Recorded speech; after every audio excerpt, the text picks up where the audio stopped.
Oh, hello. Good morning and happy Friday. This is indeed enthralling and enlivening and heartfelt session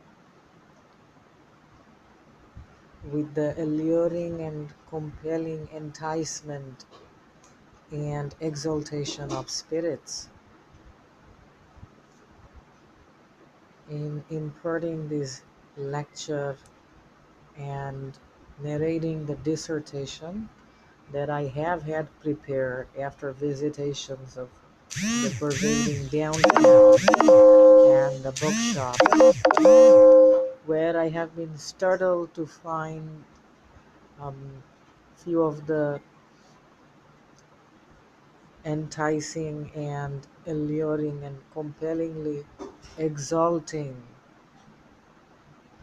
handy guides and notes with brevity and succinctness and lucidity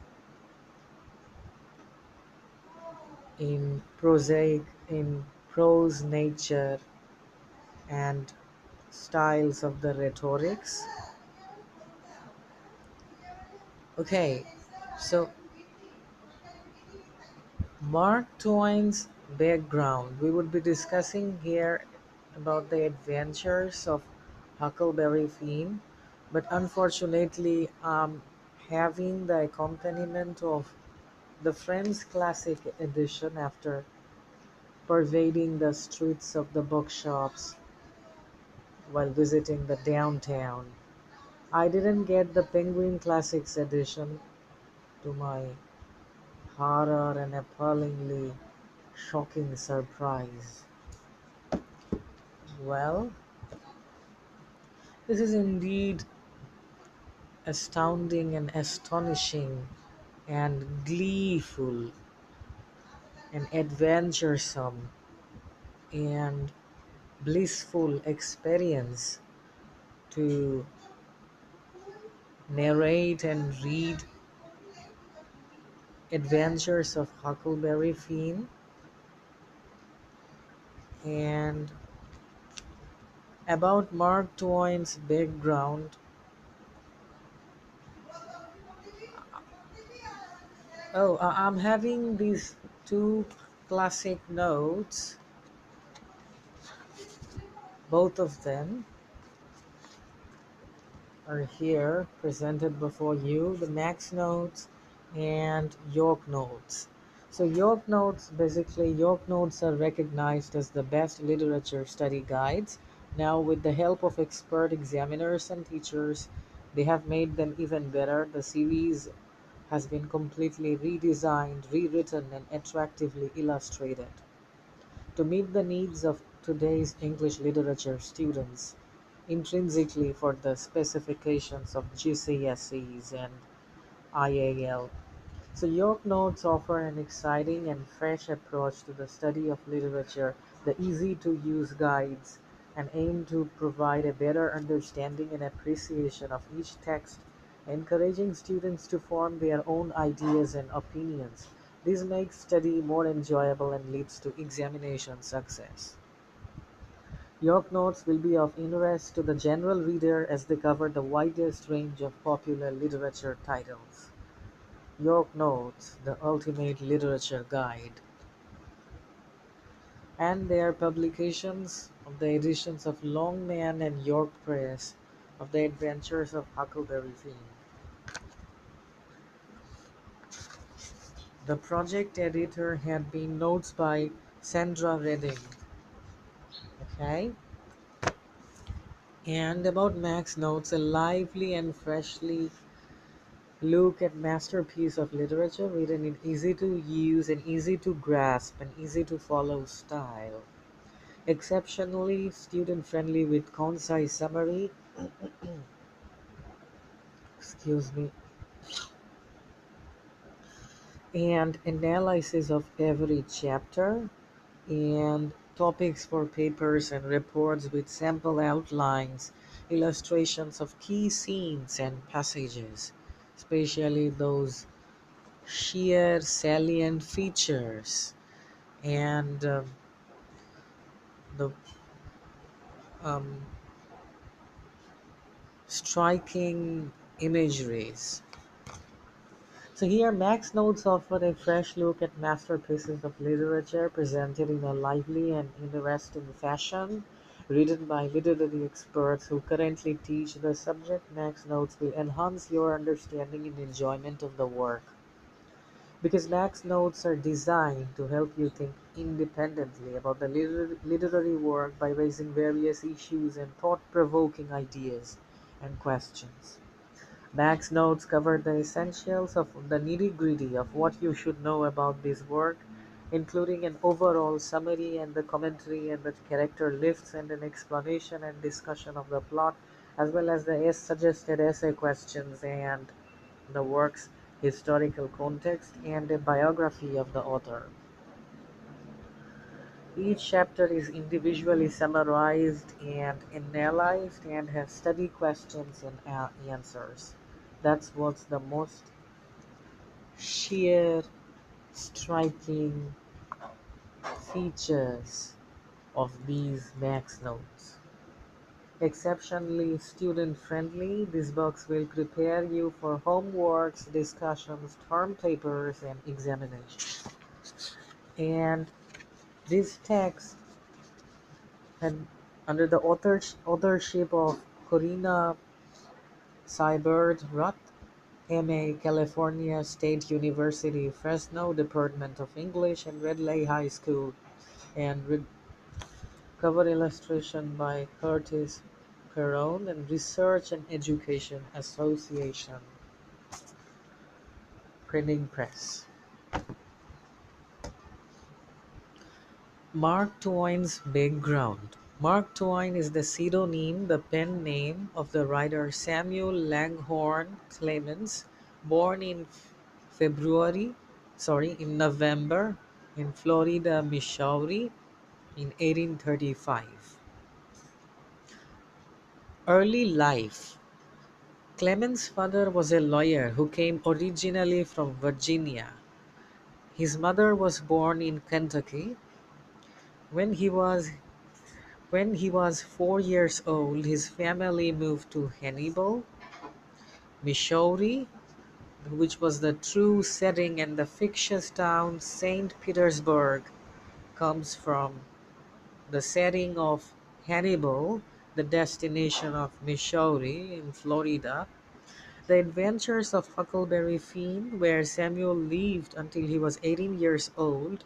During this time, he met some of the people whom he subtly used as characters in his novel, quintessentially as models and idiomatic figures.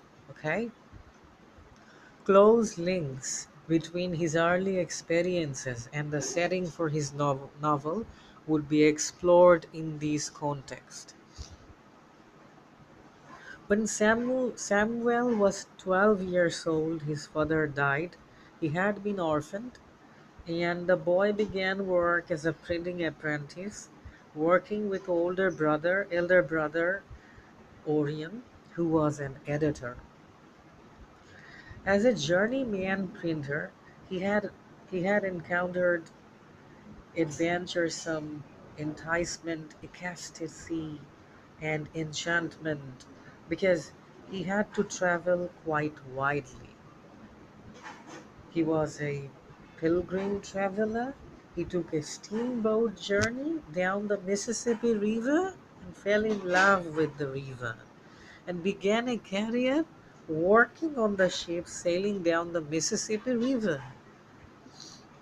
Clemens was given his license as a steamboat pilot, and this is the job, the profession, his ambition that he endears in 1859. However, the American Civil War, which broke out in 1861 after 1859,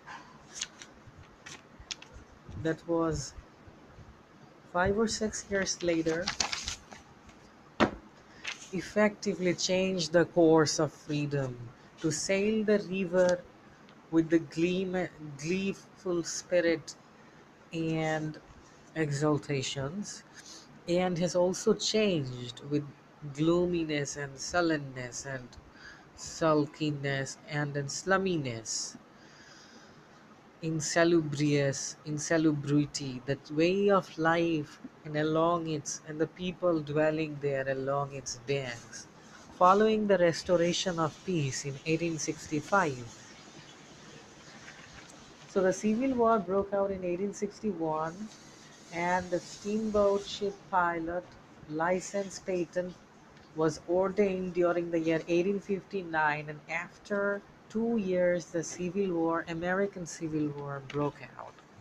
Start. But 4 years later, in 1865, this was the time of the epoch of the restoration of peace.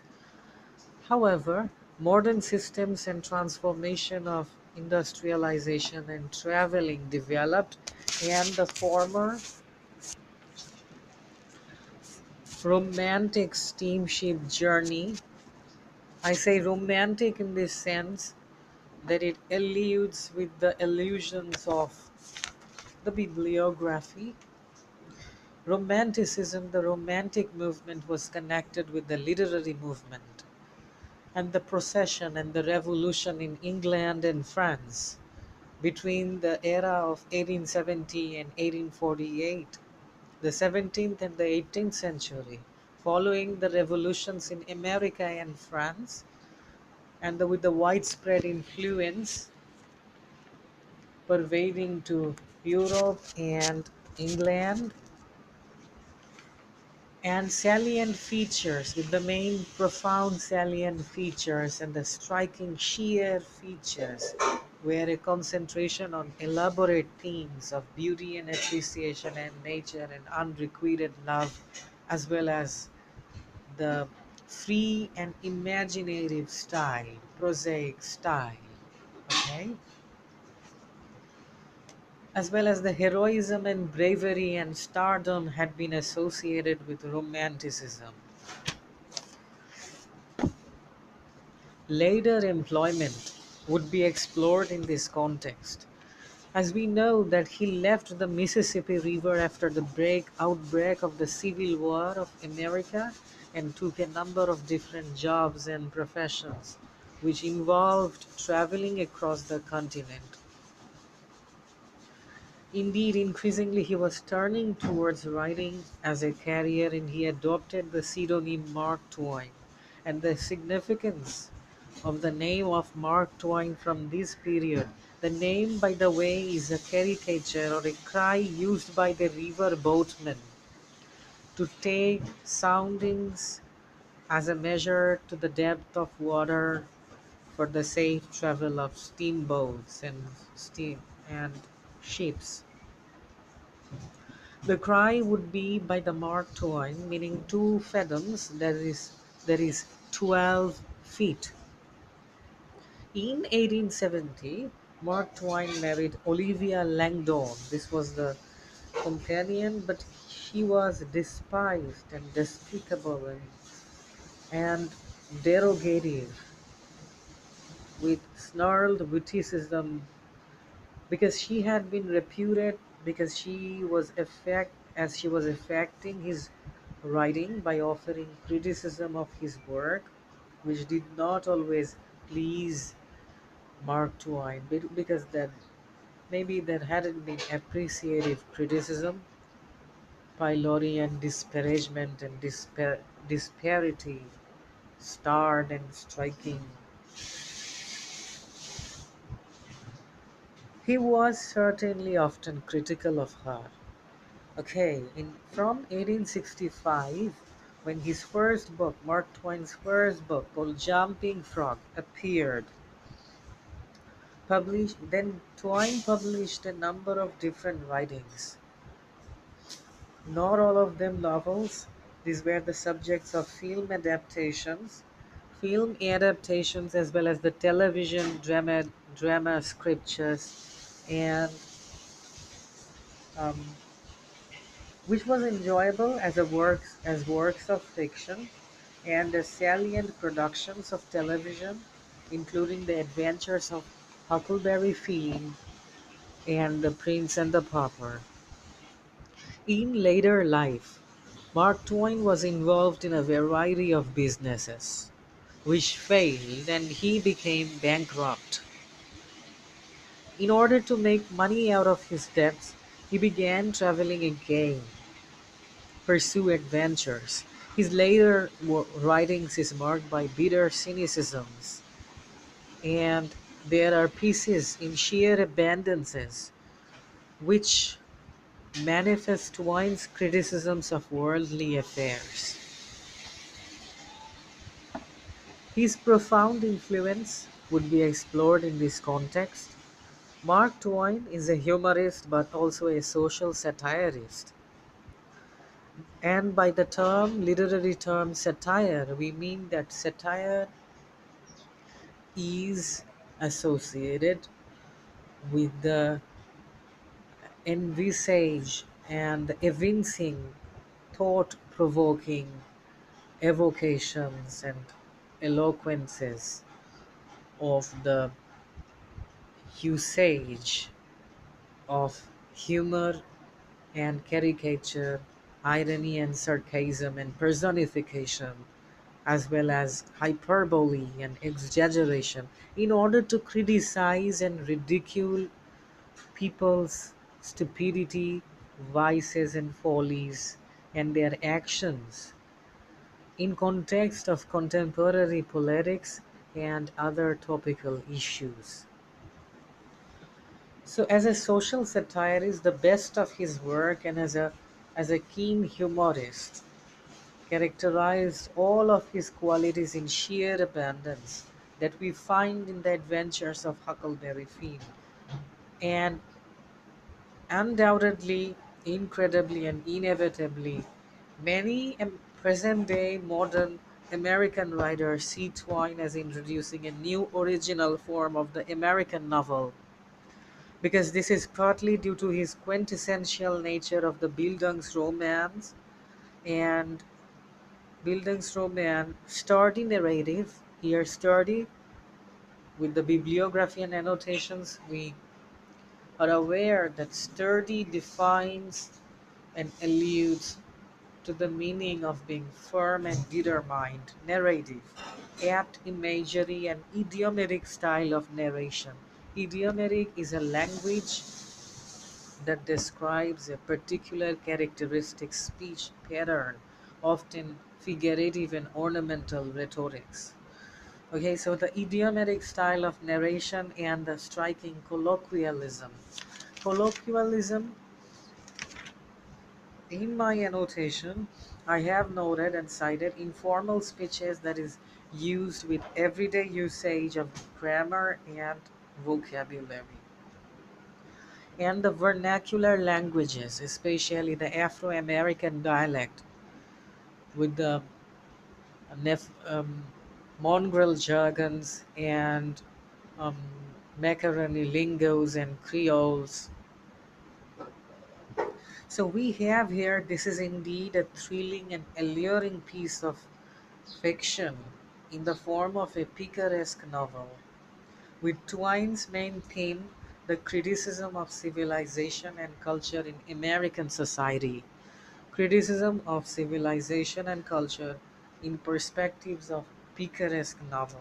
Picaresque defines the episodic form of novel in which the sequences of events and actions are described as a journey all aiming to create the whole picture and the whole imagery. In this very context, I would I would declare and proclaim farewell and adieu. So goodbye, and hope to be appear appear sporadically with the critical commentaries and summaries and analyses of adventures of Huckleberry Finn, as well as Hard Times, Charles Dickens. This is the allusions pertaining to the citation, quotation, and animation, and concern and manifestation of, and the references to, and the comment on or the remark about the Pearson Edexcel International Advanced Level Specifications of AS Advanced Subsidiary English Literature Syllabus Modules. Goodbye. Have a blessed day.